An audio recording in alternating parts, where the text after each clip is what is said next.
Hello friends, welcome to the exam hacker YouTube channel. दोस्तों, पिछले video में हम लोग फर्स्ट पार्ट कवर किए हुए थे historical perspective of Indian society का।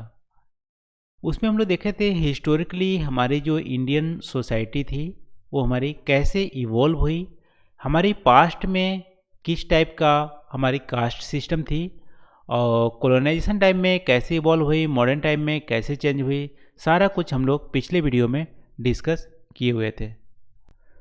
दोस्तों, आज के इस वीडियो लेक्चर में हम लोग जो दूसरा पार्ट है हिस्टोरिकल पर्सपेक्टिव का, यानी कि मॉडर्न जो हमारे सोशल स्कॉलर हैं वो इंडियन सोसाइटी को कैसे रीड करते हैं, कैसे स्टडी करते हैं, उसके क्या क्या पर्सपेक्टिव है, डिफरेंट व्यूज़ हैं, उसको यहाँ पे हम लोग देखने वाले हैं आज के इस वीडियो लेक्चर में। तो चलो दोस्तों, आज का वीडियो स्टार्ट करते हैं। दोस्तों, यहाँ पे 4 पर्सपेक्टिव्स हैं इंडियन सोसाइटी के।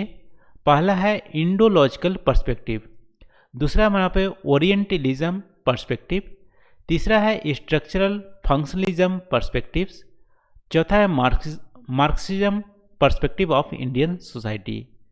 तो 4 पर्सपेक्टिव से इंडियन सोसाइटी को यहाँ पे स्टडी किया जाता है। इसको एक एक करके हम लोग देख लेते हैं। पहला दोस्तों, इंडोलॉजिकल पर्सपेक्टिव।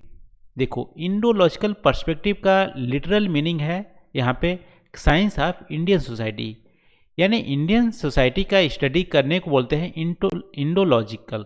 ठीक है, तो इंडोलॉजिकल पर्सपेक्टिव हमारे क्या बोलती है इंडियन सोसाइटी को? तो इंडियन सोसाइटी को बहुत ही पॉजिटिव वे में स्टडी करने को बोलते हैं इंडोलॉजिकल पर्सपेक्टिव। देखो, जैसा कि हम लोग पर्सपेक्टिव में डिस्कस किए थे कि कोई भी चीज़ होती है उसको डिफरेंट व्यू से देखोगे तो आपकी अलग अलग एंगल से उसकी कैरेक्टरिस्टिक देखेगी। तो यहाँ पे इंडोलॉजिकल जो पर्सपेक्टिव है इंडियन सोसाइटी को पॉजिटिव व्यूज़ देखती है, यानी कि यहाँ पे कास्ट जो सिस्टम है वो अच्छी है, ये ट्रेडिशन था, ये आप बोल सकते हो कि डिवीजन ऑफ वर्क का अच्छा उदाहरण था कास्ट सिस्टम। ये सारी चीज़ें यानी पॉजिटिव व्यू से देखती है इंडोलॉजिकल पर्सपेक्टिव। तो देखो यहाँ पे क्या है, it emphasise the role of rich tradition को इम्फेसाइज करती है, स्पिरिचुअलिज्म ऑफ इंडियन सोसाइटी को यहाँ पे रीड करती है, और जो बेसिक अंडरस्टैंडिंग है इंडियन सोसाइटी का वो कहाँ से स्टडी करती है, जो हमारे लिटरेचर जो टेक्स्ट है, डिफरेंट जो थीरीज हैं, सोशल जो फ्रेमवर्क है, सोसाइटल जो फ्रेमवर्क जैसे कास्ट सिस्टम हो गया और यहाँ पे ट्राइबल कम्युनिटी हो गया, फैमिली हो गया, ये सब सोसाइटल फ्रेमवर्क है, लिटरेचर है, डिफरेंट जो थीरी हैं, इसी को एनालिसिस करके हमारा इंडोलॉजिकल पर्सपेक्टिव इंडियन सोसाइटी को स्टडी करता है।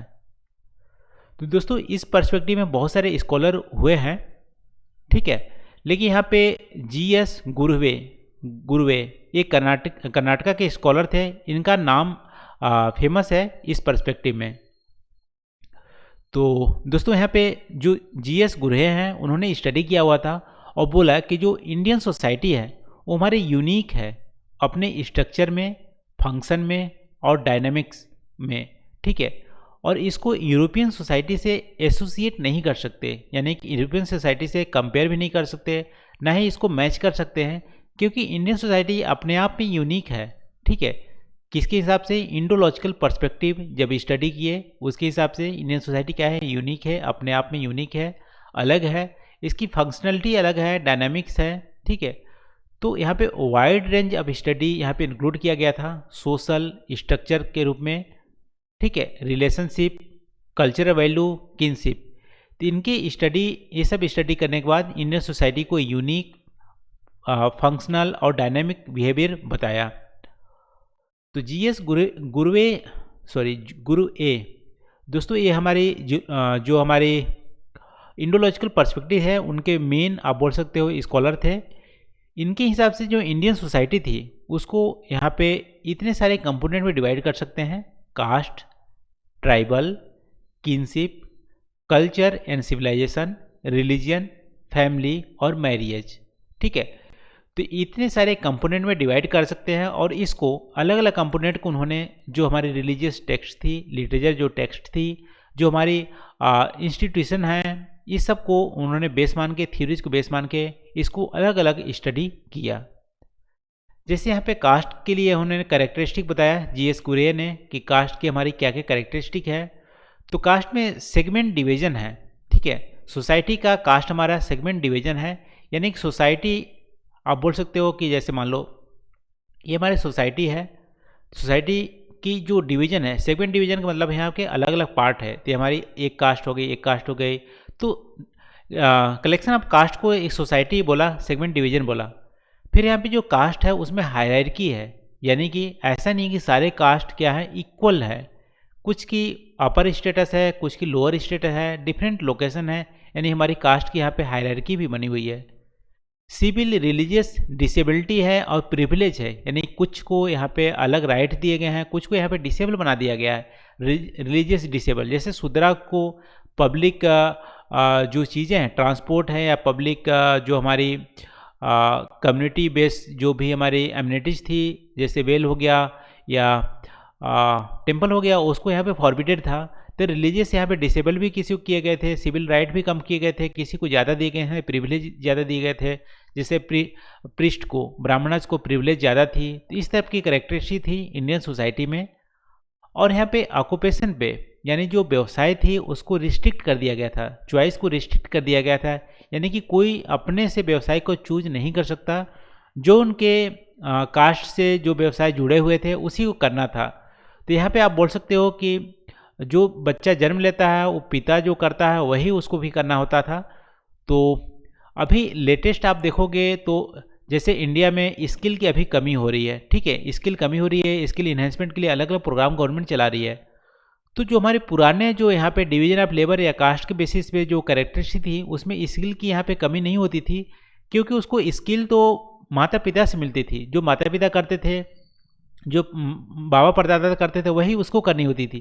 तो यहाँ पे स्किल की कमी नहीं होती थी, लेकिन यहाँ पे ऑक्यूपेशन का चॉइस लिमिटेड था, यानी कि लोहार जो होते थे, मान लो सेम उसको स्मिथ का काम करना पड़ेगा, तो ये सब चीज़ें यहाँ पे लिमिटेड थी, ऑक्यूपेशन चूज नहीं कर सकता था, ठीक है। इसके अलावा दोस्तों रिस्ट्रिक्शन भी था, फूड को क्या ड्रिंक करेंगे, क्या खाएंगे, क्या सोशल इंटरेक्शन होगी, इसमें भी रिस्ट्रिक्शन किया गया था। तो ये सारी हमारी कास्ट की कैरेक्टरिस्टिक थी। जीएस गुरेय ने इनकी स्टडी किया हुआ था। तो ये हमारे दोस्तों का पहला पर्सपेक्टिव, इंडोलॉजिकल पर्सपेक्टिव में इसमें रिच ट्रेडिशन और जो स्पिरिचुअलिज्म है इंडियन सोसाइटी को उसको स्टडी किया गया था। दूसरे दोस्तों पर्सपेक्टिव यहाँ पे दूसरी सोसाइटी, सेम सोसाइटी तो इंडियन सोसाइटी है, इनके अलग पर्सपेक्टिव से हम बोल सकते हैं ओरिएंटलिज्म। देखो ओरिएंटलिज्म पर्सपेक्टिव में जो स्कॉलर थे, जैसे मान लो यहाँ पे स्कॉलर में आप देख सकते हो कि मैक्स वेबर, कार्ल मार्क्स, मोलेर, ये जब स्कॉलर थे तो इन्होंने इंडियन सोसाइटी को यहाँ पे नेगेटिव वे में देखा, नेगेटिव पिक्चर देखा, यानी कि कास्ट जो सिस्टम है वो गलत है, डिस्क्रिमिनेशन हो रहा है, ठीक है, और बेसिक राइट नहीं दी गई हैं, ह्यूमन में डिस्क्रिमिनेशन हो रहा है, ये सारी चीज़ें जो नेगेटिव पिक्चर थे उसको बेसिस मान के इन्होंने स्टडी किया। तो इस पर्सपेक्टिव बोलते हैं orientalism perspective of Indian society, ठीक है। अब तीसरी टाइप की जो हमारी पर्सपेक्टिव है वो स्ट्रक्चरल फंक्शनलिज्म पर्सपेक्टिव, ठीक है। तो देखो इस पर्सपेक्टिव में जो हमारी सोशल स्कॉलर थे वो थे एम.एन. श्रीनिवास, इन्होंने स्टडी किया था। और इसका स्टडी करने का मतलब है, इन्होंने बोला था कि जो हमारी बायोलॉजी है और सोशल जो सोसाइटी है वो सिमिलरिटी फेस करती है स्टडी करने के लिए। जैसे मान लो बायोलॉजी का क्या मतलब है, मान लो ह्यूमन बॉडी है, तो ह्यूमन बॉडी में अलग अलग कंपोनेंट होते हैं, जैसे मान लो ब्रेन हो गया, लीवर हो गए, हार्ट हो गया, ठीक है, फिर और भी कंपोनेंट हो गए। तो ये सारे कंपोनेंट हैं।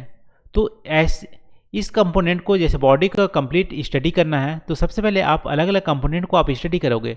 ब्रेन को स्टडी करोगे आइसोलेशन पे, यानी अलग ही ब्रेन को स्टडी करोगे, लीवर को स्टडी करोगे, हार्ट को स्टडी करोगे, इस सब को अलग अलग स्टडी करोगे आइसोलेशन में। फिर ब्रेन और लीवर में क्या रिलेशन है, कैसे कम्युनिकेट होती है, हार्ट ब्रेन में कैसे कम्युनिकेशन होती है, इस कम्युनिकेशन रिलेशन को स्टडी करोगे। फिर आपको टोटलिटी बॉडी का जो स्ट्रक्चर है वो हमको पता चलेगा, फंक्शनलिटी पता चलेगी। वैसे दोस्तों सोसाइटी की भी फंक्शनलिज्म पर्सपेक्टिव है। इंडियन सोसाइटी को अच्छे से स्टडी करने के लिए डिफरेंट जो कंपोनेंट है, जैसे सोशल इंस्टीट्यूशन हो गए, सोशल इंस्टीट्यूशन में हमारे कास्ट हो गया, रिलीजन हो गया, विलेज हो गए, ये सब सोशल इंस्टीट्यूशन, इसको अलग अलग वे में स्टडी करना है आइसोलेशन में। इसके बाद हमारी जो डिफरेंट कम्युनिटी हैं उनमें रिलेशन क्या है, फैमिली कम्युनिटी में रिलेशन क्या है, इस सब रिलेशन को स्टडी करना है। फिर हमारा कंप्लीट पिक्चर पूरे सोसाइटी को स्टडी करना है। तो यहाँ पे बोल सकते हो बॉटम अप जो अप्रोच है उसको बोलते हैं स्ट्रक्चरल फंक्शनलिज्म पर्सपेक्टिव। ये हमारे एम एन श्रीनिवास इसको लीड कर रहे थे और इंडियन सोसाइटी को अलग ही पर्सपेक्टिव में इन्होंने स्टडी किया। तो ये हमारी दोस्तों तीसरी पर्सपेक्टिव हो गया। चौथी और लास्ट हमारी पर्सपेक्टिव है मार्क्सिज्म पर्सपेक्टिव। कार्ल मार्क्स द्वारा जो इनको फिलॉसफी थी उसी बेसिस पे इंडियन सोसाइटी को भी यहाँ पे स्टडी किया गया। एक्चुअली यहाँ पे Karl Marx directly Indian society को स्टडी नहीं किया है, लेकिन कार्ल मार्क्स को मानने वाले जो स्कॉलर है, जैसे यहाँ पे डी कोसाम्बी मेन जो स्कॉलर थे इंडिया में के, उन्होंने मार्क्सिज्म जो फिलॉसफी थी उसके बेसिस पे इंडियन सोसाइटी को स्टडी किया और यहाँ पे बोला कि इंडियन सोसाइटी में फैमिली बोल सकते हो कि रिलेशन का मेन चीज़ नहीं है। किनशिप ऑफ फैमिली को इन्होंने रिजेक्ट किया। बोला कि मेन जो चीज़ होती है दोनों को बाइंडिंग करती है, यानी कम्युनिटी को बाइंडिंग करती है, वो हमारी होती है एक्सचेंज ऑफ कमोडिटी। ठीक है, तो एक्सचेंज ऑफ कम्युनिटी को यही हमारी जो कम्युनिटी है उसको बाइंडिंग करती है, ना कि फैमिली और किनशिप।